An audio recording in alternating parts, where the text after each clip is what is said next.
늙은이 가름가름 낮은 목소리로 시를 읽어주는 밤이었다.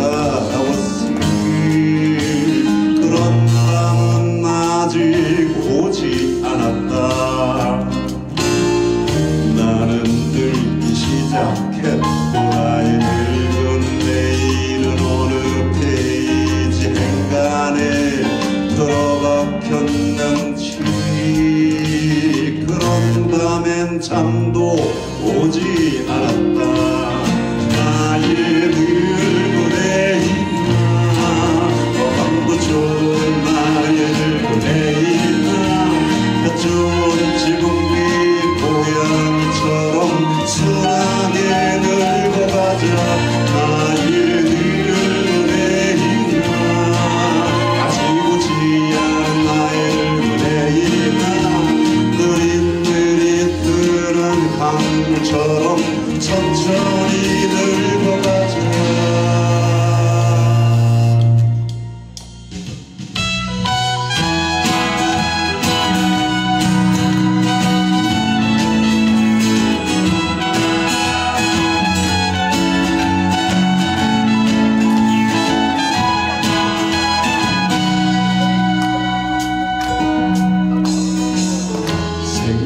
고기란 고갯길을 벌써 넘어왔을 나의 늙은 애인아, 8시 35분 발 정선행 기차를 타고 오늘을 떠나자.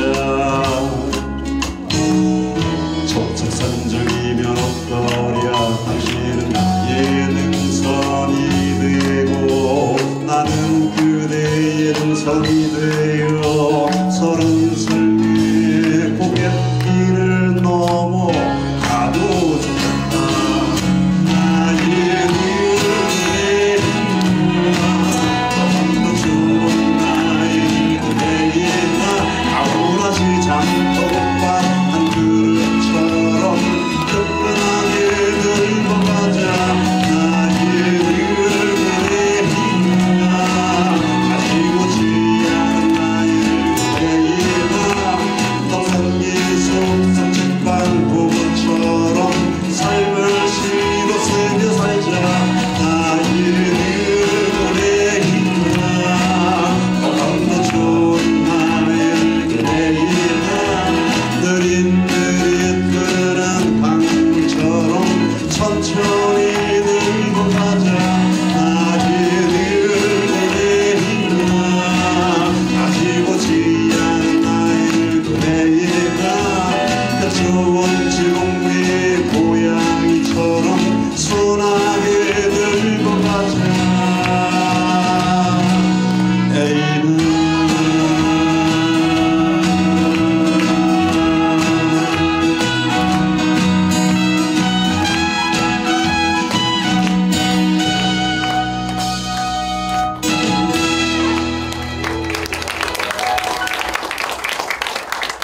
마지막 정취, 가을 정취가 있는 사례가 있어야 되는데 그 모든 유혹을 물리치고 여기에 오셔서 대단히 감사합니다. 인사드리겠습니다. 저는 오늘 사회를 맡은 기록문학가 최희영입니다. 이 자리는 박인 소설가가 얼마 전에 새로 낸 책 사랑의 기원 하나씩 다 있으시죠? 예. 이 책이 나온 것에 대해서 축하하고 응원해주기 위해서 우리가 모인 그런 자리입니다. 저희가 이제 축사를 부탁을 했고요. 두 분 선생님께서 소설가께서 축사를 준비해 주셨습니다. 방현석 소설가, 또 황충상 소설가예요.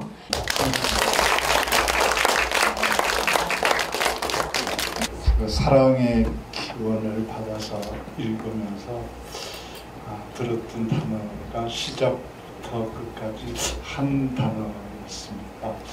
귀환이라는 단어를 떠올렸습니다. 우리 문학을 시작했던 사람은 결국 문학으로 돌아올 수밖에 없구나.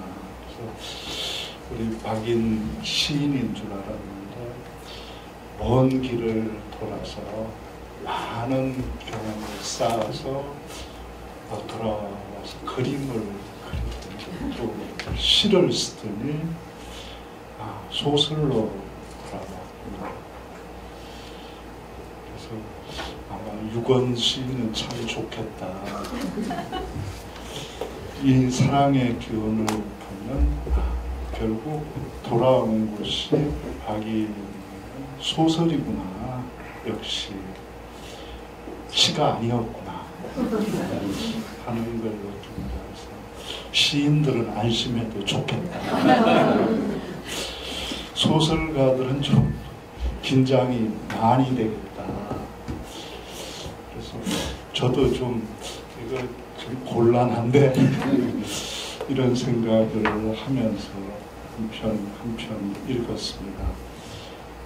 특히 이 작품들 중에는 우리가 가장 아프게 살았던 시간들과 함께 공유했던 공간들과 사람들이 있어서 또 그 사람들 중에는 이미 먼 곳에 우리 없어서 가 있어서 그때는 참 끔찍했는 시간이었고 끔찍한 사람이었는데 이렇게 소설로 읽으니까 그 끔찍한 시간도 아름답게 느껴지네요.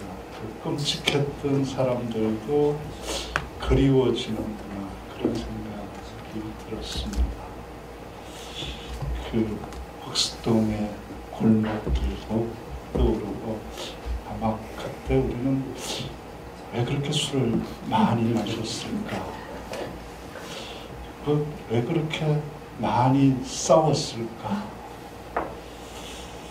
그리고 그렇게 많이 마시고 울고 싸우다가 박이는 그 동네를 완전히 떠난 줄 알았는데 그래서 의사가 된 줄 알았더니 결국 여기로 돌아오는 먼 길을 걸어왔구나. 그래서 그 많은 이야기들을 거느리고 그 많은 상처를 추스리면서 다시 우리 앞에 문학으로 귀환했구나. 그리고 그림은 아마 제가 볼 때 여기 나오는 술집들 왕개민집이며 거기서 문창과 예에 제일 많이 왔던 자들 중에 한 과가 아마 회화과. 공통점은 제일 가난한 학과는 그래서 다들 안주를 시킬 수 없는 자들이 모이는 술집이어서 아마 그 때문에 그림을 그리지 않았을까. 그 그림으로 다 담지 못한 것들, 또 시로 다 사귀지 못한 것들이 결국 이야기로 남아서 소설가가 되었구나. 그리고 시의 후속편이 아니라 그 모령 수렴의 결과, 그 최종적인 종착점이 아마 소설이 될 거라는 강렬한 인상을 받았습니다. 아마 우리 문학이 그 사이에 어쩌면 너무나 많이 기교의 감각에 도전해왔었는데 그 기교와 감각이 결국 삶을 쓸어담지 못할 때 얼마나 힘을 오래 가질까 하는 의문들을 가지고 문학으로부터 소설로부터 독자들이 많이 떠났다, 읽지 않는다, 그런 한탄들을 많이 하는데 그건 어쩌면 우리에게 있어서 독자들이 소설을 떠났던 것이 아니고 우리 소설이 독자들을 떠나온 것들은 아니었는지, 독자들이 삶으로부터 떠나온 것들은 아니었는지, 우리가 어떻게 소설이 다시 독자들의 삶 속으로, 우리의 삶 속으로 돌아가야 하는지, 그 돌아가는 길들이 이 소설집 속에서 여러 골목들을 보여주고 있다고 생각합니다. 아마 우리는 이 골목을 따라서 다시 독자들 속으로, 우리들의 삶 속으로 들어갈 수 있을 거고, 그 속에서 어쩌면 가장 멀리 돌아온 우리 박인 시인, 문학의 처음부터 끝까지 그 길에만 있었던 사람들이 놓친 많은 길들을 돌려주지 않을까, 그렇게 기대하고, 저도 낙오하지 않도록 이 어느 한 골목 속에 함께 하고 싶습니다. 소설가의 기원을 다시 한번 축하드립니다. 방현석 교수가 흑석동 시대를 얘기한다고 그러면은 저는 미아리 시대, 서라불예대 시절을 살았기 때문에 사실 이런 자리에 와서 앉을 그런 근본이 이미 지나버렸는데, 이상하니 그 박인 작가는 소위 인가가사라는 네 직분을 수행하는 작가라고 생각합니다. 시인, 소설가, 화가, 의사. 이 작가가 제가 처음 만난 것이 의사가 돼서 돌아왔을 때 함동선 교수께서 이 박인식이라는 사람을 대학로로 저를 데리고 와서 처음 그때 뵀었는데, 다시 이 작가의 길을 간다고 그랬을 때 의사의 길에서 작가의 길을 또 어떻게 병행해서 이 작가가 갈 것인가, 그런 생각을 하면서 처음 대면을 했었습니다. 그런데 그 이후 실질적으로 저는 박인 씨의 그 개인전도 가보고, 또 문학나무에서는 외사랑이라는 또 시집도 낸 바 있고, 이번에 이 사랑의 기원이라는 작품을 보면서 의사로서도 기업을 해내고, 또 작가, 화가, 시인으로서도 앞으로 이 작가가 어떤 길을 갈 수 있을까를 생각하면서 여기 참여를 하게 됐습니다. 그런데 박인 작가가 족부의사라는 데에 대해서 저는 앞으로 더욱더 기대가 될 뿐만 아니라 충분히 작가의 길을 갈 수 있겠다 하는 생각을 하게 됐습니다. 그 까닭은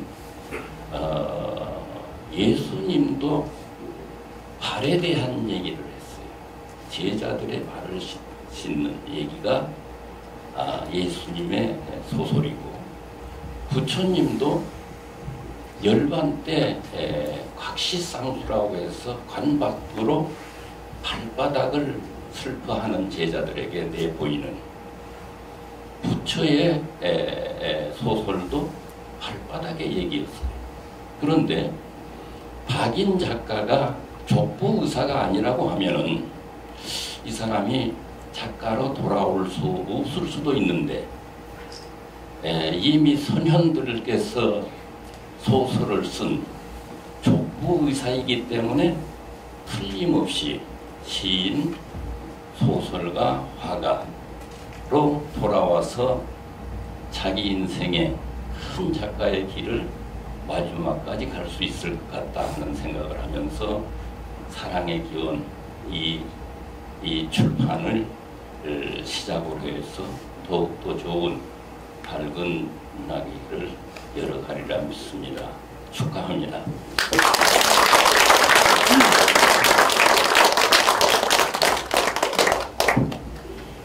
대단히 감사합니다. 자, 지금까지는 소설가들이었어요. 소설가들은 말을 길게 합니다. 짧게도 되는 거를 길게 해요. 왜냐면 옹부지 배수가 많아야 되기 때문에 본능적으로 이런 자리에 와서도 말을 길게 합니다. 그런데 한마디도 놓칠 수가 없는 귀한 말씀이에요. 대단히 감사하고요. 그래서 이번에는 시인이 말하는 그 당대 최고의 반열에 오른 우리 유군 시인이 짧게 시적 언어로 박인이 어떤 사람인지를 짧게 시적으로 예, 제 페이스북에서 보고 아 이분을 꼭 모셔야 되겠다. 안녕하세요. 전혀 예정이 없던 건데 사실은 우리 작가의 철칙이 있습니다. 소설가 다음에는 말하지 마라. 제가 연거푸 선배님들 뒤에 말을 하게 됐는데 제가 사실은 고백컨대 문인들 행사에 안 갑니다. 문인들은 콘서트를 하든 리사이트를 하든 하다못해 서커스를 하든 정말 촌스럽고 재미가 없어요. 일단 여기 앉아 계신 데부터가 근엄하고 엄숙하잖아요. 정말로 그래서 정말 힘든데 마이크가 없으니까 한 말씀을 드린다면 지금 여러 가지 많이 나왔지만 우리 박인 형 같은 경우는 소설가 겸 시인 겸 화가 겸 족부 의사 겸 술꾼 겸 정말로 기인입니다. 저는 사실은 저렇게 술 마시면서 그리고 참 또 있죠. 우리 모든 경조사의 품팔이꾼이 안 보이는 데가 없습니다. 그런데 저러면서 어떻게 저렇게 소설을 쓸 수 있을까, 글을 쓸 수 있을까, 그림을 그릴 수 있을까 싶을 정도로 정말 기인인데 참 존경스럽습니다. 앞으로도 이러한 기력을 정말 항구적으로 앞으로 120년 정도 더 보여주시기를 간곡히 바라면서 12월 5일에 낮술 먹으시러 오세요. 행사있습니다. 네.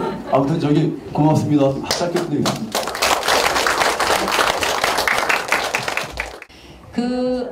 다 쟁쟁하시는 분들이기 때문에 사실은 개인적으로 이렇게 프로필을 소개하기가 그렇죠. 다 대단하시거든요. 그래서 이 시간 이후부터는 셀프 소개입니다. 자, 박인 선생님부터.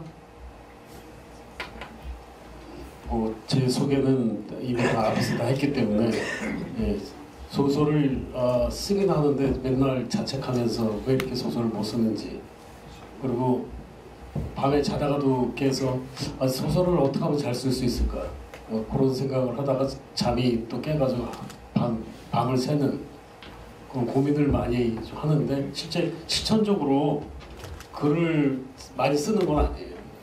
순간적으로 그냥 집중해서 쓰고 그냥 남들이 보면 너 왜 이렇게 여러 가지 하면서 막 사냐 그러는데 그냥 제가 보기에도 그냥 한 가지씩만 하고 있습니다.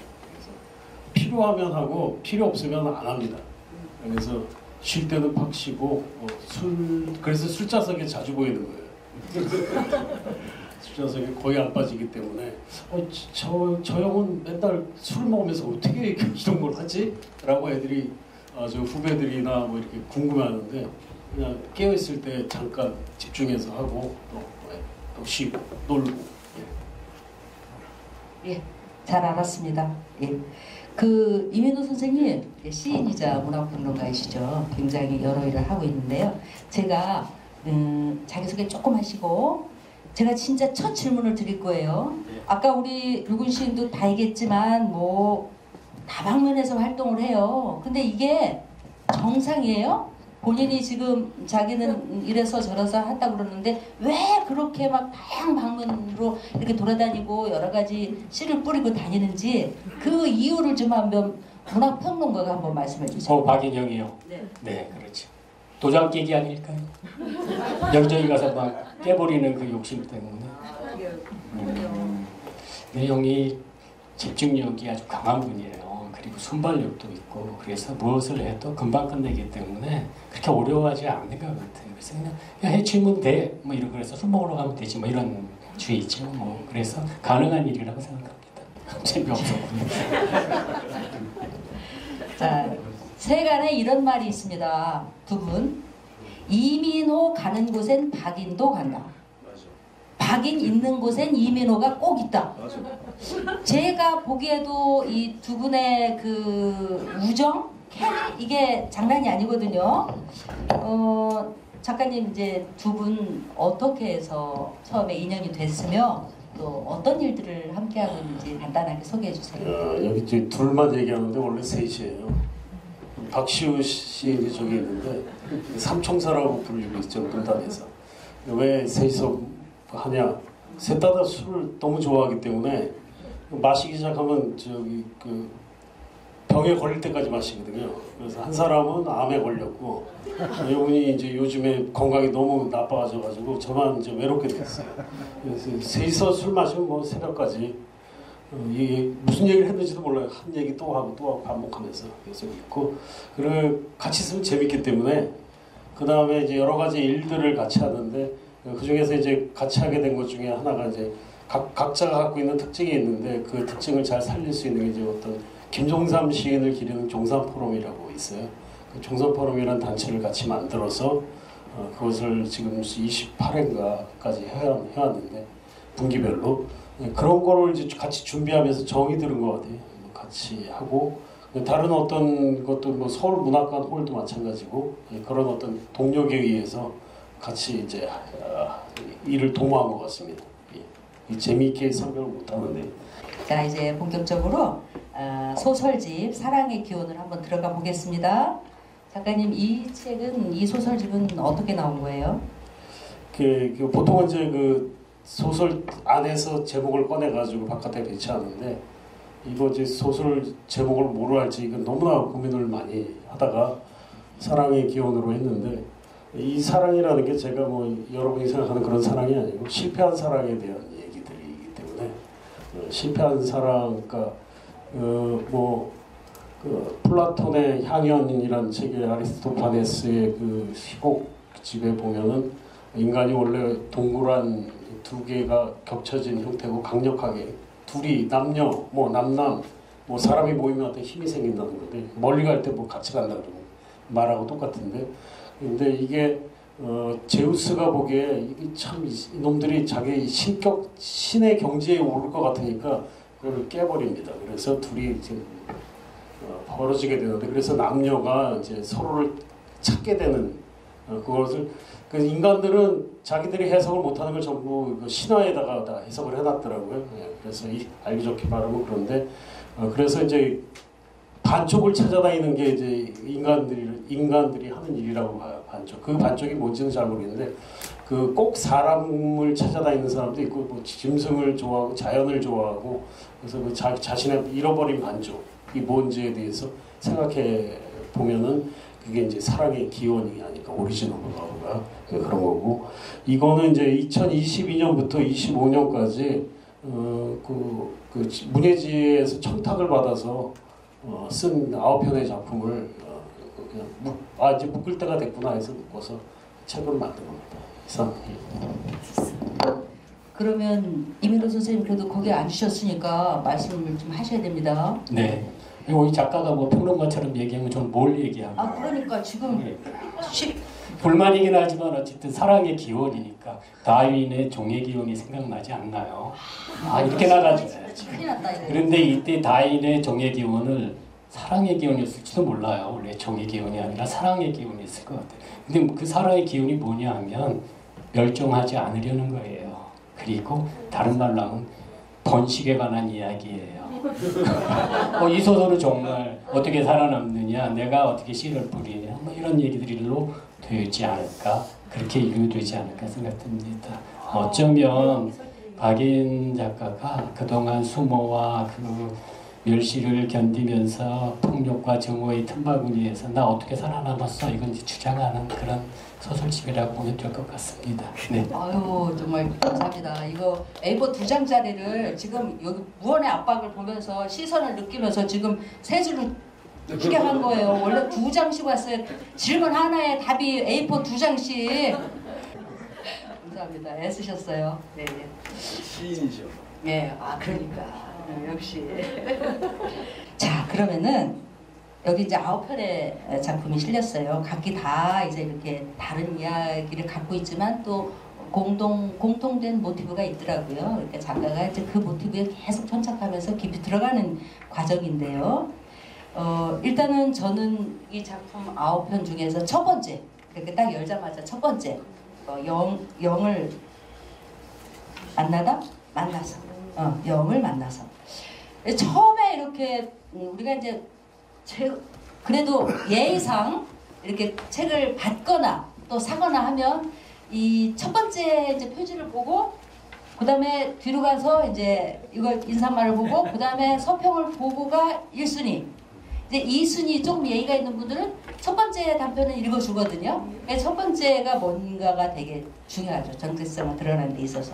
저 처음에 이제 제목도 어떻게 지금 2025년도에 영을 만나서 이렇게 썼을까 해가지고 정말 생각 없이 읽었는데 이거 뭐지? 이거 뭐지? 이 작가 이거 뭐지? 뭔가 이렇게 약간 두근거리는 그런 느낌이 오는 거예요. 그래서 한 번 더 읽었어요. 그랬더니 이렇게 뭐가 이렇게 들어오더라고요. 뜨겁게 들어오더라고요. 그리고 3번을 읽었는데 이제 작가가 뭘 말하는지를 알겠어요. 그래서 그 이야기는 이제 본인한테 들을 텐데, 제가 혹시 선생님들 여기 오실 때 주소 검색하잖아요. 우리가 여기가 동네가 이름이 뭐예요? 아현동이죠. 그냥 내비에서 찍는데 주는 대로만 와갖고 여기 아현동인지도 모르고 오신 분들이 있을 것 같은데 여기가 아현동이에요. 이 첫 번째 소설에 유년기부터 소년기 또 청소년기 이렇게 가는 과정에 있어서 아현동 얘기가 아주 적나라하게 나옵니다. 지금의 아현동이 아닌 수십 년 전의 아현동. 여기에 이제 작가가 여기서 나서 자란 그 모든 것들이 투영이 돼요. 그러니까 그 당시에 아현동의 환경, 비난하고 빈곤하고 열악했던 그 환경도 아주 적나라하게 나오고요. 그 다음에 거기에서 맨발로 뛰어다녔을 이 어린아이 박인식의 모습도 작품 곳곳에 투영이 돼요. 그러니까 그래서 굉장히 다르게 읽히는데, 사실 이거 몰랐는데 아까 이제 여쭤봤거든요. 아현동의 아현이 뭐냐고 말씀해 주시더라고요. 그 얘기와 함께 또 어린 시절에 자기 얘기 좀 조금 들려주십시오. 길게 하지 않으려고 그러는데, 그 어린 시절을 저는 이 아현동이 고향이에요. 북아현동에서 태어났기 때문에 북아현동에서 16년을 살았습니다. 태어나서 16년. 북아현동이나 이 아현동은 산이 있어요. 이렇게 언덕들이 있는데, 대부분 언덕에 보면 이제 판잣집들이 다닥다닥 붙어가지고 옆집에서 뭐 싸우는 소리까지 다 들리는 그런. 근데 사람들은 따뜻해요. 그래서 이런 학고방이, 일본 말 써서 죄송한데 그런 데가 다닥다닥 붙어 있는데, 특이한 곳이 저 북아현동이라는 곳인데요. 산 1번지, 2번지, 3번지가 있어요. 1번지는 그래도 아주 가난한 사람이 아닌 가운데 사람들이 살고, 2번지는 상당히 부자들이 삽니다. 왜 그냥 거기가 능한골이라고 불리는 곳인데, 말하자면 명당이죠. 명당이고 한강을 바라보는 그 자총령 우백호가 있는 명당에는 부자들이 살았어요. 그래서 그 동네에 저는 3번지인데 가장 가난한 동네, 그것도 이제 철길 위에 집에 살았어요. 그래서 기차가 지나가면 이제 연기, 디젤이었기 때문에 한 5분에서 길게 10분 정도 완전히 세상이 다 뿌옇게 보이는 그 안을 막 뛰어다니고 그런 기억이 있습니다.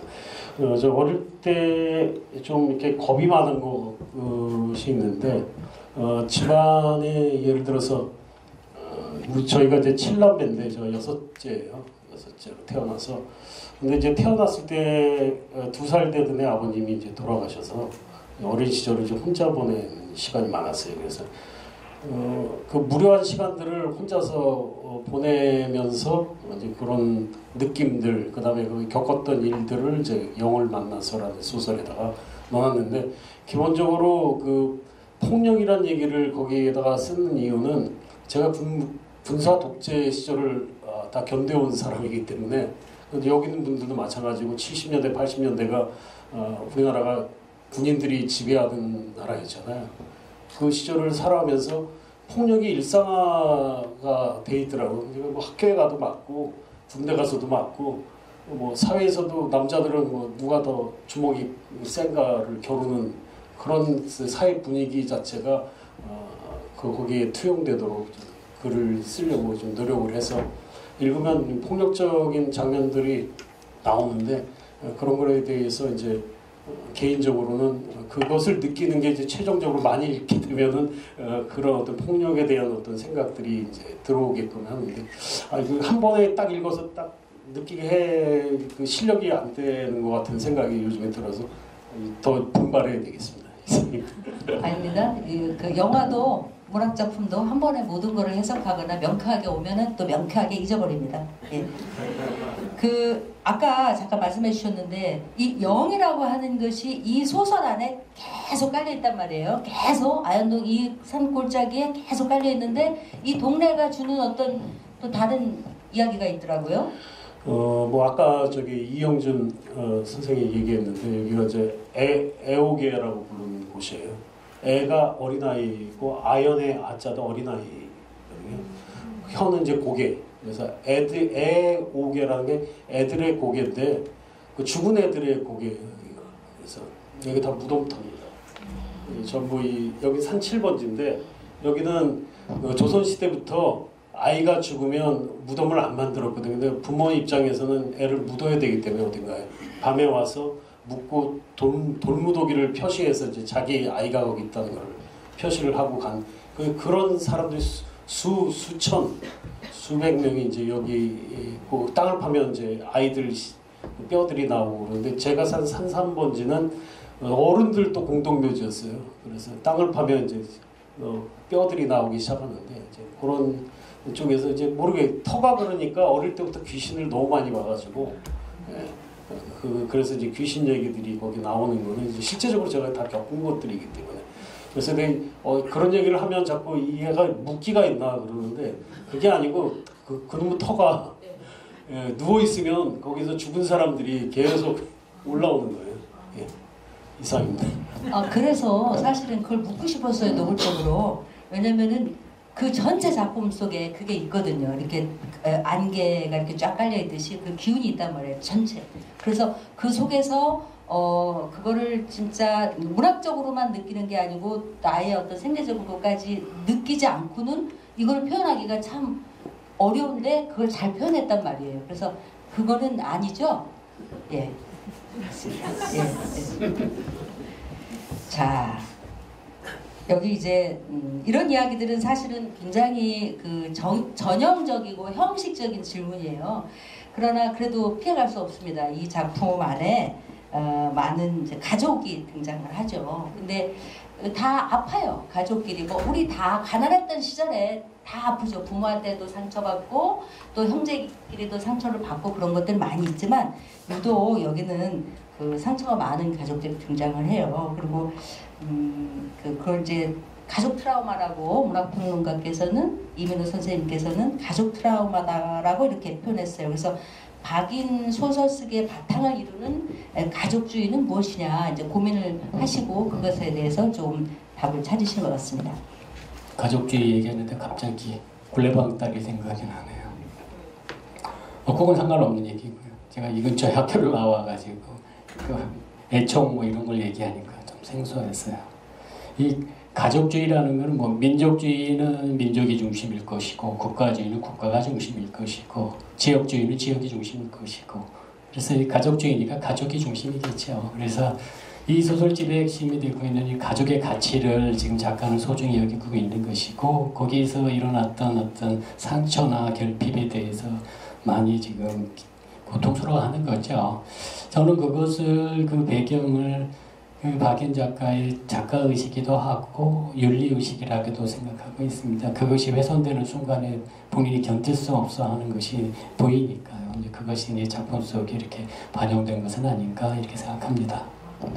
명쾌합니다.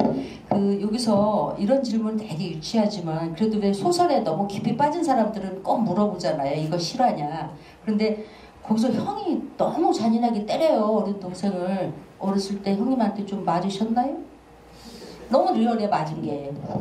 이거는 좀 가족 얘기인데 하면 안 되는데 하여튼 저는 이제 위로 누나가 셋이 있고 형들이 둘이 있고 동생은 여동생이 근데 형이 이제 2살 제가 2살이었으니까 저보다 15살 때 이제 가장이 돼가지고 이 많은 가족들을 보고 이제 힘들었을 거예요. 네, 충분히 이제 읽어본 사람만 나머지가 다 이렇게 빼지고 안아지는 그런 대목입니다. 자, 이제 우리가 이제 살아가면서 이런 상투적인 얘기 또 듣죠, 또 하기도 해요. 야, 소설 같네, 소설 쓰고 있네, 막 이런 말 하잖아요. 믿기지 않는다는 얘기잖아요. 그런 표현들을 하는데 여기 그 작품 속에 실제 같은, 그러나 실제가 아닌 것 같은데 진짜 실제 같은 그런 인물들이 좀 등장을 합니다. 그래서 대표적인 게 이제 녹주에서도 실명들이 등장을 하지요. 요거는 이제 두 번째로 이따가 공연도 하면서 듣겠고요. 두 번째 이제 소리의 아버지라는 작품에 아까 제가 왜 잠깐 일어나 주십시오 했냐면 우리 모두가 알고 있는 전설의 그 이름 저금이라는 이름이 등장을 해요. 아주 구체적으로. 그러니까 저희 학번만 해도 우리 학번만 해도 그분은 전설 속의 인물이었는데 선배님들 말씀하실 때 계속 저금 선사 이야기를 계속 하시더라고요. 근데 이 소설에 굉장히 적나라하게 모든 것이 다 노출이 돼요. 그래서 이 저금 선생에 대해서 한 5분 내로 우리 그 정리를 해주셔야 되는데 이시백 선배님께서 나오셔서 저금이 어떤 인물이었는지 박인 소설을 읽으면서 참 소설이 하는 한 역할은 그 시간을 이게 순식간에 우리를 데려가기도 하고 또 다른 여행을 또 시간의 여행을 가능하게 하는 장르가 아닌가 이렇게 생각이 되는데 저 여기 와서 보니까 황충성 선배님을 비롯해서 이정희 선배님에서 개미집에 한 50년 전 개미집에 앉아있는 기분으로 돌아갔습니다. 책을 보면 되게 저도 소설을 씁니다만 되게 표제작이라고 해가지고 그 안에 작품 하나를 제목으로 끌어내는데 제가 읽다가 사랑의 기원이라는 작품을 찾느냐고 상당히 어려운 것 같아요. 그래서 이 작품 제목도 아닌 걸 이렇게 표제로 붙인 이유가 뭘까에 대해서 좀 고민을 했습니다. 그래서 문득 뭐가 생각나냐면 박인 작가는 재주가 참 많은 사람인데 그 가운데서도 제 관심을 끌었던 거는 문창과 우리 친구들 중에 보면 다양한 일들을 하고 있습니다. 산불 감시도 하고 뭐 경마 일도 하고 하는데 그 중에서 이 발에 대해서 의사가 된 경우는 아주 드물어서 주목했던 건 신발이라는 것입니다. 그래서 예전에 그 설화나 동화를 읽다 보면 신기료 장수가 많이 등장하는데 박이는 바로 현대판 신기료 장수가 아닐까 이런 생각을 했는데 그때 문득 떠오른 것은 신발이라는 것은 그 신기료 장수는 그 무수한 사람들이 신고 온 신발을 지나온 길을 기록하고 자신은 경주하는 경계선 존재가 아닌가 이런 생각을 하게 됐습니다. 그러면서 그 신발을 다룬 여러 가지 이야기 중에 문득 떠오른 게 사람은 무엇으로 사는가라는 톨스토이의 거기에 보면 천국에서 추방된 천사가 있는데 그 천사를 보듬어 준 게 이제 신기료 장수죠. 그래서 그 신발을 가지고 상처 입은 천사는 해답을 얻게 되는데 사람은 무엇으로 사는가? 그것이 바로 이 작품에 실리지도 않은 제목과 있다가 있지 않은가. 그래서 저는 이 작품의 사랑의 기원이라는 부름은 결국 사람 무엇으로 사는가. 그것은 자신이 어린 시절 또 지금도 겪었던 무수한 그 상처의 나이테를 통해서 만들어진 주제가 아닌가 이렇게 짐작을 해봤습니다. 저금 선생에 대해서는 그냥 전설로 내버려 두셨으면 좋지 않을까 이렇게 생각합니다. 솔직히 고백하건데 사실은 이시백 소설가님께 저금 얘기를 들으려고 했던 건 전혀 아니에요. 시나리오도 있고 다 있어요. 페이스북에서 이미 책을 다 읽으시고 굉장히 장문의 글을 올리셨어요. 그걸 봤는데 이제 우리가 짜기를 안 나오실 거다. 여기로 안 나오실 거라 해서 어떻게 좀 나오게 해드릴까 해서 저금 선생이 미끼였는데 그걸 무셨고요. 결국 우리가 굉장히 듣고 싶었던 이 이야기를 들었습니다. 개인적으로는 제가 아주 남자들의 우정에 대해서 정확히는 몰라요. 근데 이제 이 박인 소설가는 또 그 소설가로서의 뚝심도 있고 자기 정체성이 분명해요. 그리고 어디 가서 말할 때 문창가에서 세 분을 소설가로서 존경하고 정말 좋아하는 거예요. 작품도 좋아하고 사람도 좋아하고. 한 분은 박상용 선생이죠. 죽음의 한영구를 쓰신. 그 다음에 또 관천수필을 쓰신 이문구 선생님이에요. 근데 그분들은 다 돌아가셨어요. 네. 그리고 그분들은 아마 같은 학번이죠? 그분들이 학번이 같아요. 그죠? 68학번인가 66학번인가 선배님 기억 혹시? 66. 예. 66학번 그분들은 두 분 동기고요. 살아계신 선배님 중에서 가장 좋아하고 따르고 믿고 따르는 선배님이 바로 이시백 소설가세요. 그래서 이시백 소설가께서 어디 가자 그러면 열일절초로 가는 분이에요. 예, 그래서 다시는 이 자리에 꼭 모시고 싶었는데 안 나오실 것 같아서 저금이라는 미끼를 던졌습니다. 예. 감사합니다. 귀한 말씀. 그리고 진짜 이시백 소설가 선생님의 그 페이스북에 들어가면 요 읽은 평에 대해서 자세하게 좋은 말씀 써놓으셨습니다. 자, 여기서 우리 박인 소설가의 소설이 아까도 말했지만 몇 가지 이제 키워드도 있고 모티브가 있는데 그 중에 하나는 아까 폭력이나 이런 걸 통해서 뭔가를 극복해 나가는 그런 과정을 했다면 이 박인 이거 공연을 한번 하고 해야 되겠다. 그죠? 아이고. 자, 우리 공연할 준비팀에서 오래 기다려 주셨는데 다음 단계로 이어가기 전에 좀 느티나무 시민극단의 이정옥 선생님, 이하징 선생님이 준비하신 그 공연이 있습니다. 낭독이 있습니다. 앞으로 모시겠습니다. 나를 보면 아직도 겁이 나십니까? 겁은 없지만 영감하고 사는 집이라서. 걱정은 붙들어 매시고 영감과 헤어지면 나하고 살면 되지. 몹쓸 사람이네. 이제 마음을 돌릴 때가 되었는데. 이미 난 모든 걸 내려놓았지만 마음만은 변치 않을 거예요. 진짜로 안 변해? 죽어. 갈 거예요. 때가 되면 누구든 가지요. 말 한마디 듣고 싶습니다. 이제까지 저를 조금이라도 사랑하는 마음이 없는 겁니까?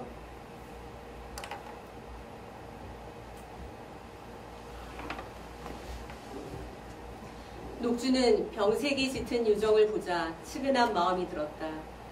윤곽이 선명해진 얼굴과 튀어나온 광대뼈 위로 훗날이 도드라져 보였다. 타오르는 눈빛은 그녀를 뚫어져라 바라보았다. 녹주는 유정을 달래며 말했다. 영감이 노안으로 살 날이 얼마 안 남았어. 영감이 떠나면 그때 너와 살고 싶다. 진심이야. 그날이 언제쯤 올까요? 유정의 두 눈에 불길이 이글거렸다. 그걸 내가 어찌 알겠니?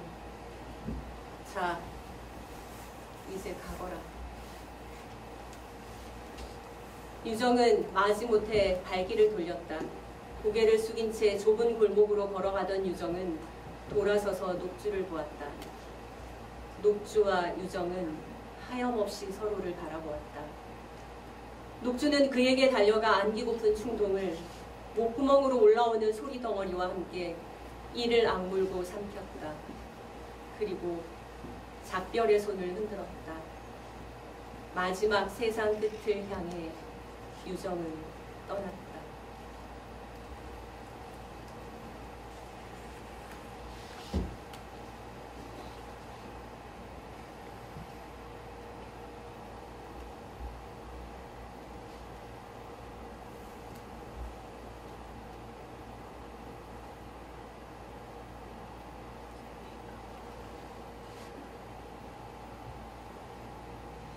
주나 주동 사시절에 상사라 천리 님을 그리워 옥비녀를 안고 이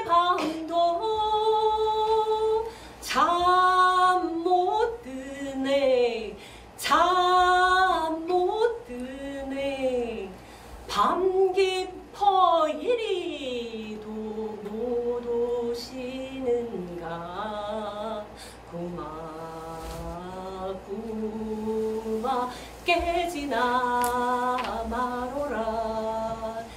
님을 끌어안고 한없이 우네.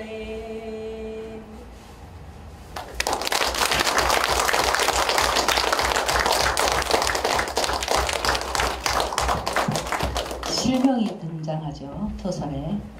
그러니까 녹주라는 여성, 예인 여성을 사랑하는 유정이 나오고, 그 가운데서 또 이상이 역할을 갖는 그런 단편 소설인데, 이 소설은 어떻게 구상을 하게 됐어요?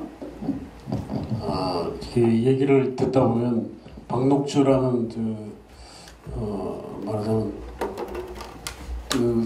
저기 창에 보면은 저기 서편제하고 동편제가 있는데, 동편제 쪽에서 그 가장 명창이에요. 그래서 기생이라고 부르지만 사실은 기생도 여러 종류가 있는데, 이런 식으로 창을 하시는 분들이 우리나라의 그 전통을 잇는 분들이거든요.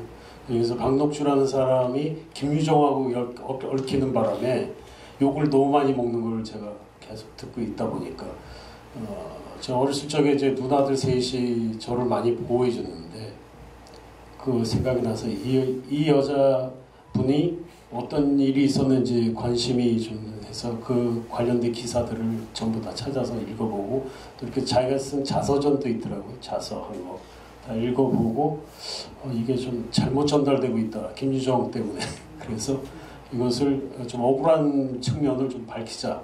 그래서 이 소설을 기획하게 됐는데, 개인적으로 보통 젊은 시절부터 이제 사랑에 성공한 적이 한 번도 없었기 때문에 이런 사랑의 실패에 대해서 그게 기원이에요.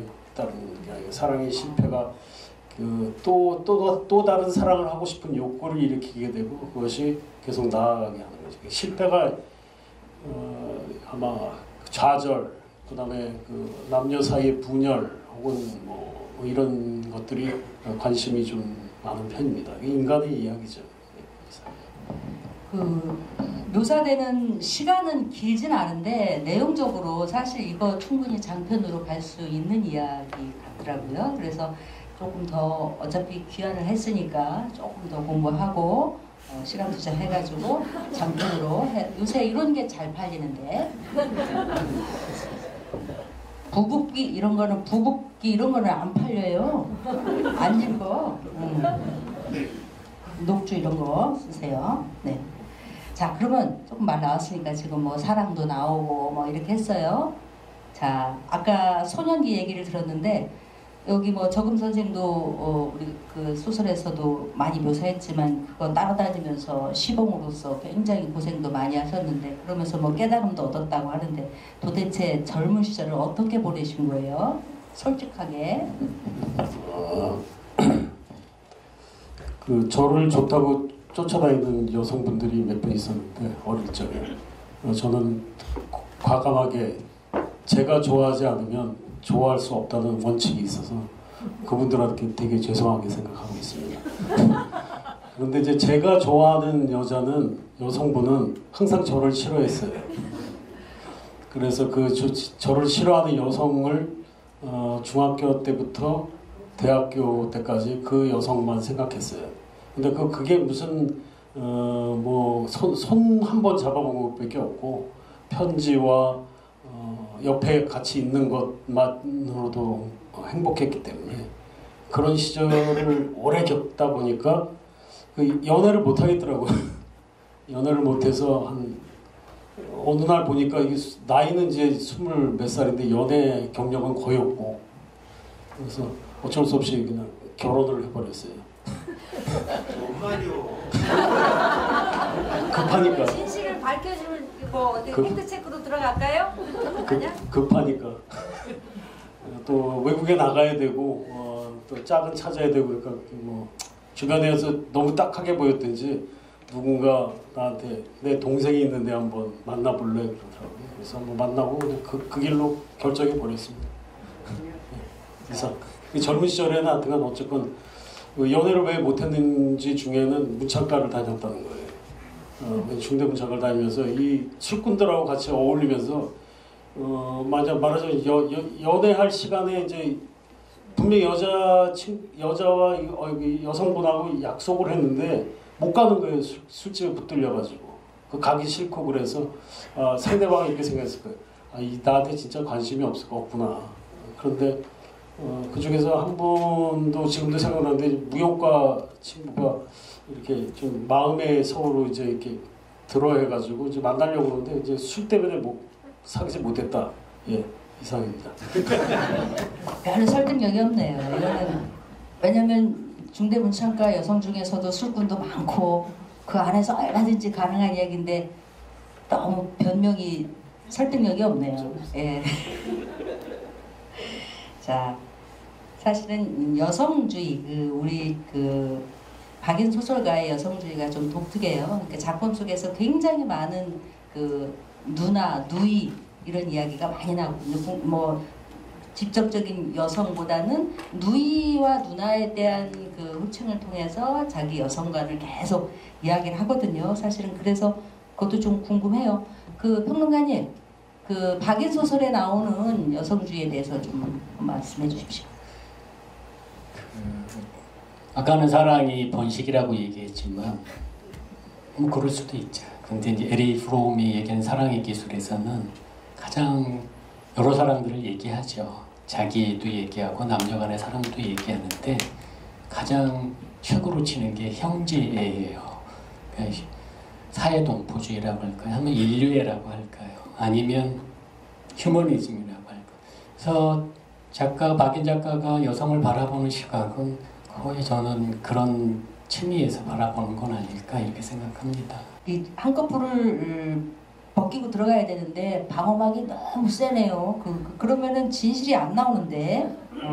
자, 아니 그러면은 작가님, 여기서 보면은 소설집 제목이 아까 이시백 소설가께서도 말했지만 왜 사랑의 기원이냐. 그러면 이제 이 사랑의 기원보다는 안의 내용을 보면 폭력적이고 증오가 계속 있는 그런 거거든요.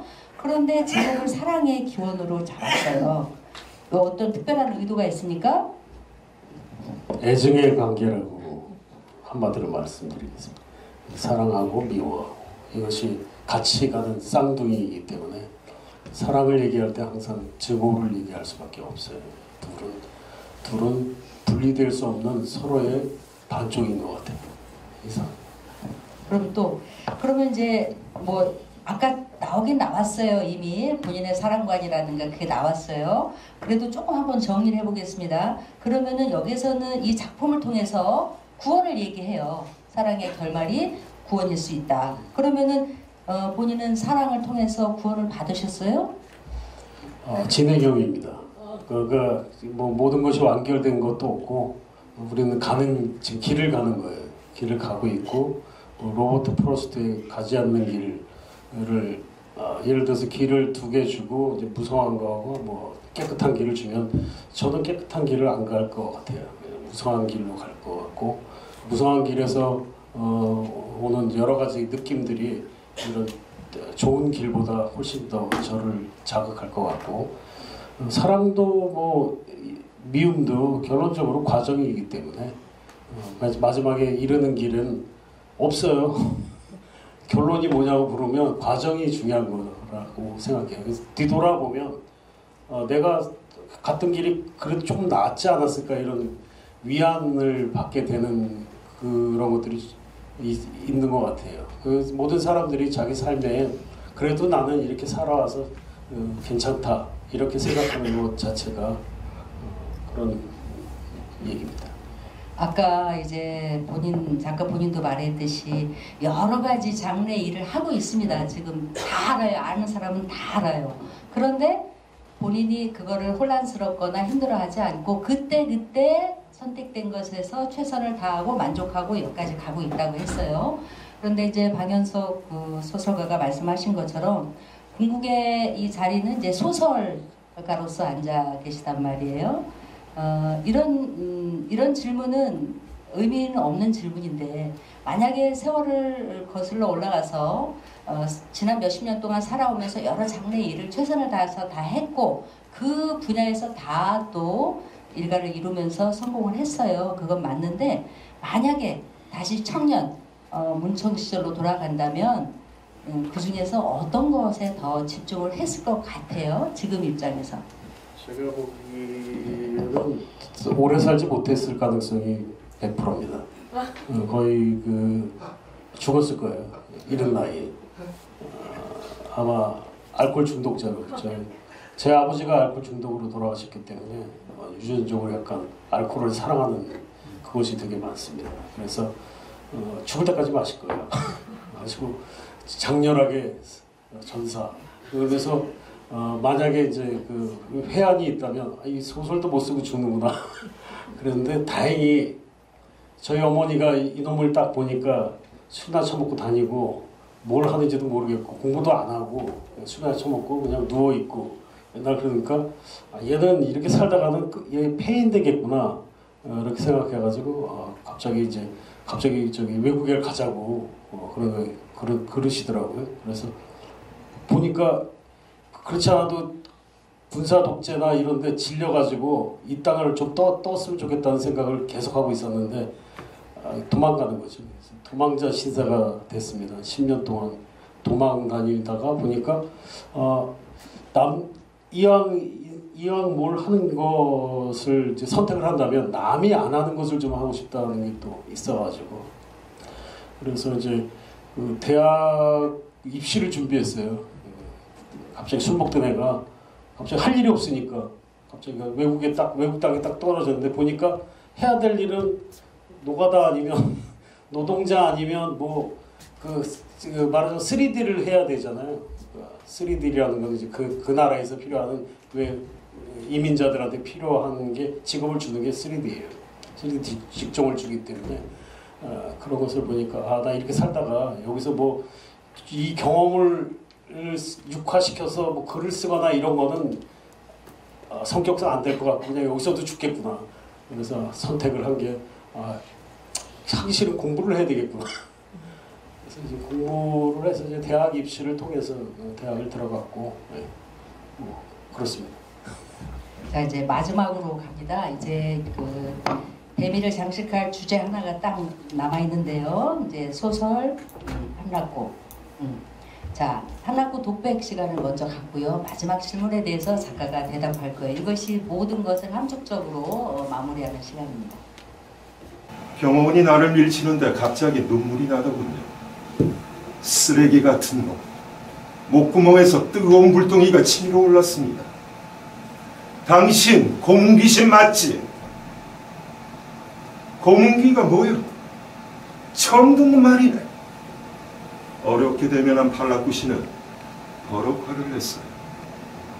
내 아버지는 일제강점기 그에게 고문당해 다리가 부러졌어요. 아버지는 못쓰게 된 왼쪽 다리를 절뚝이며 때론 병원 중환자실에 누워 계시거나 평생 약방을 제 집처럼 드나들었죠. 이 세상에는 억울하게 당하는 자들이 너무 많아요. 공정인이 정의를 입버릇처럼 말하는 자들이 만든 그들만의 세상에서 우리는 눈치만 보며 살아야 하나요? 가끔 주변에 나누는 팔라쿠시의 선행을 칭찬하러 간 것은 물론 아니었지. 사실 그가 저지른 과거의 악행을 따지러 간 것도 아니었어요. 당신 때문에 삶이 망가지고 나락에 빠지고 오는 사람들에게 숙지하려고 간 것은 더욱 아니고요. 아버지가 지난 세월 흘린 피눈물을 보상하라는 것도 아니었어요. 나는 아버지를 인정해달라고 간 겁니다. 아버지가 독립운동가였다는 사실을 증언할 증인과 기록이 모두 사라져버렸기에 팔라쿠이가 따지러 간 거였어요.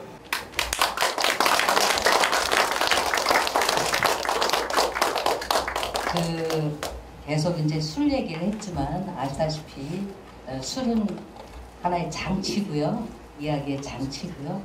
굉장히 많은 것들을 고민을 지금도 해요. 성공한 기업가이기도 하고 여러 가지 일을 잘 하지만 박인 작가는 끊임없이 지금도 고민을 해요. 그러니까 현장에서의 고민을 많이 합니다. 그래서 이렇게 보면은 현장 장은 그러니까 민주화의 길이라든가 뭐 여러 가지요. 독재로부터 저항하는 거라든가 여러 가지 계속 고민을 하고 그 가운데 있고 싶어 하죠. 불의에 맞서는 사람으로 있고 싶어 해요. 저항을 하는 건데 그걸 소설에서 보면은 알 수 있어요. 박인 작가의 그 소설에는 계속 어떤 특정 인물이 등장합니다. 특정 여성이 등장하는 것처럼 그들은 그 시대의 불의에 저항하는 인물들인데요. 여기 소설 판락구에도 아버지가 그 모진 고문 속에서도 계속 저항을 하고 또 여성 미경 씨가 그렇게 하고 김산을 따라서 전진에서도 김산과 율성 다 그렇게 저항하는 인물들이고요. 그 다음에 그 이전에 장편 소설 그 부부기에서도 그런 인물이 나옵니다. 자, 이게 이제 마지막 질문이고요. 이걸 전체적으로 자기 정체성을 정리하는 대답이 될 것 같습니다. 왜 작가는 그 역사 속에서 존재했던 작은 영웅들이라든가 소수민들의 어떤 인물의 그거를 지금 왜 자꾸 소설에서 자꾸 불러 세우는가?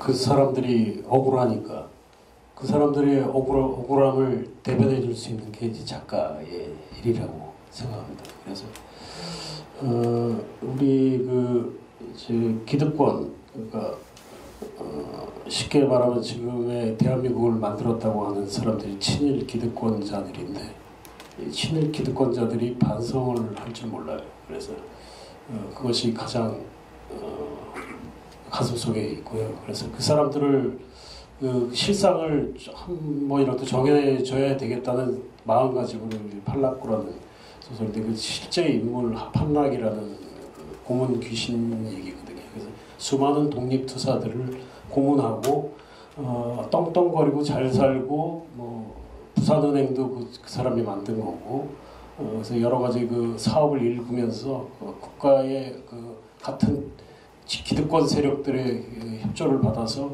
이게 이제 우리나라 현실이거든요. 그래서 우리나라의 현실 속에 그 친일 기득권자들의 의의 자손들이나 뭐 이런 친일파 혹은 일본 사람들이 남아서 성을 한국사로 바꾸고 끊임없이 우리를 지금 괴롭히는 현실이 지금인데 그래서 그런 것들은 작가로서 이렇게 밝혀내야 되지 않을까.